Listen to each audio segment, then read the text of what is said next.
കണിച്ചാറിൽ കാട്ടാന ഇറങ്ങി കൃഷി നശിപ്പിച്ചു. കണിച്ചാർ ഗ്രാമപഞ്ചായത്ത് 2-ാം വാർഡിലെ പുത്തൻപുരയ്ക്കൽ ചാക്കോയുടെ കൃഷിയാണ് കാട്ടാന നശിപ്പിച്ചത്. പ്രദേശത്തെ കാട്ടാന ശല്യം ഉടൻ തന്നെ പരിഹരിക്കണമെന്നാണ് പ്രദേശവാസികളുടെ ആവശ്യം. കണിച്ചാർ ഗ്രാമപഞ്ചായത്തിലെ അണുങ്ങോട് 2-ാം വാർഡിലാണ് കാട്ടാന ഇറങ്ങി കൃഷി നശിപ്പിച്ചത്. അണുങ്ങോട് സ്വദേശിയായ പുത്തൻപുരയ്ക്കൽ ചാക്കോയുടെ നിരവധി കൃഷിയിടങ്ങളാണ് കാട്ടാന വ്യാപകമായി നശിപ്പിച്ചത്. കഴിഞ്ഞ ദിവസമാണ് സംഭവം. കമ്പിവേലി തകർത്ത കൃഷിയിടത്തിലെത്തിയ കാട്ടാന വാഴ, പൈനാപ്പിൾ എന്നിവയാണ് വ്യാപകമായി നശിപ്പിച്ചത്. വാഴ കൃഷിക്കും പൈനാപ്പിളിനും പുറമെ കശുമാവും തെങ്ങും നശിപ്പിച്ചതായി ചാക്കോ പറഞ്ഞു. ഈ കഴിഞ്ഞ രാത്രിയിൽ എൻ്റെ പറമ്പിൽ കാട്ടാന കയറി. എന്ന് പറയുമ്പോൾ ഞാൻ മുള്ളുകമ്പി വേലി ഇട്ടിരുന്നത് തകർത്താണ്. ഒരു സൈഡിൽ കൂടെ തകർത്ത് കയറി കുറേ വാഴയും ഒരു തെങ്ങും ഒക്കെ നശിപ്പിച്ച്, ഒരു കശുമാവും ഒക്കെ നശിപ്പിച്ച് ഫെൻസിങ്ങിൻ്റെ മറുസൈഡ് തകർത്ത് ഇറങ്ങിപ്പോയി.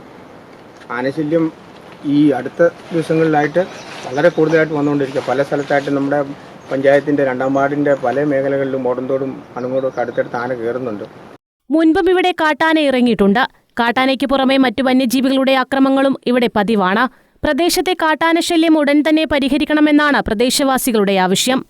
News bureau, Peravoor.